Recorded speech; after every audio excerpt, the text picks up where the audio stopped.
Let's also address this point again of, but Leo, isn't pickup creepy? Because this keeps coming up. Look, being naturally social, flirty, and fun, and charismatic isn't seen as creepy at all by other people. It's highly attractive. It's just seen as a charming, extroverted guy.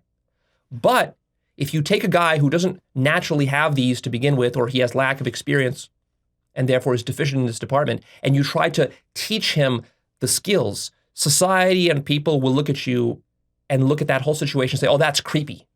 Because they expect you to be able to either naturally be good at this, or if you suck at it, then just keep sucking at it for the rest of your life. They don't give you the leeway to actually practice this stuff and to become non-creepy. It's like either you're classified as a creepy guy or a cool guy, and nothing in between, and there's nothing you can do to turn from a creepy guy into a cool guy. In fact, if a creepy guy tries to turn into a cool guy, that is creepy. And that's what makes you a creep, and you will forever be a creep. That's how society and women tend to look at this situation. But of course, we need a solution where we can turn creepy guys into cool guys. How do you do that? Well, through this process that I'm teaching here. You see, the problem here is that human sexuality, because it is so linked to survival, it's so central to our survival, and it's coded so deeply into our subconscious minds that for most people, sex and dating is totally unconscious. They take no responsibility for how sex happens. Most people do not consciously go about saying like, okay, I suck at sex, I suck at flirting, I suck at dating, I suck at kissing, whatever, and I'm going to deliberately, consciously practice these things and become good at this. When you try to do that, very oddly, society looks at you like you're a creep. But actually, you're doing the right thing. You're taking responsibility. You're taking ownership of the problem rather than just letting it happen however it happens. And so one of the challenges that women have in understanding this whole process of getting better with women, the reason a lot of times they don't understand it is because I notice that a lot of women simply don't take any responsibility at all for sex. They're just operating completely on autopilot. Now, a lot of guys do that too. Even a lot of sort of so-called natural guys who are good with women, it's just like they're on autopilot.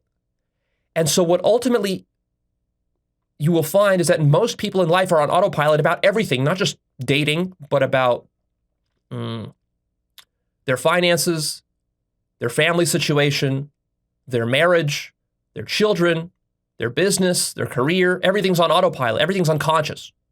And then teaching a person how to make it conscious, when you first try to make it conscious, it's a little bit awkward and weird. There's effort involved. It can be seen as tryhard. You are a tryhard. You're trying hard to improve. And it takes a lot of work because there's a steep learning curve within all these different domains to improve on all these things.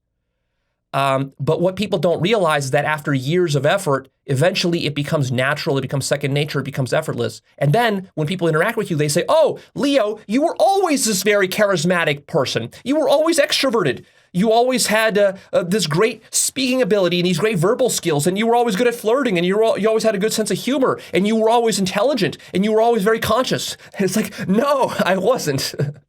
That required enormous work. You just don't see the work. You're seeing the tip of the iceberg. You're seeing the results. You're not seeing the work that I do behind the scenes. And the work that I do behind the scenes, a lot of times it's ugly, it's painful, it's brutally, emotionally challenging, and most people aren't doing it. And that's why, of course, most people are mediocre, and this is how you rise up out of mediocrity. But be careful, because a lot of people, as you're trying to rise up out of mediocrity and to improve yourself, they're going to just call you a tryhard. Or they're going to call you weird. Or they're going to say, oh, stop doing that. You don't need to do that. That's so unnatural. Not understanding that natural is something you develop. There's nothing natural about knowing mathematics. There's nothing natural about reading.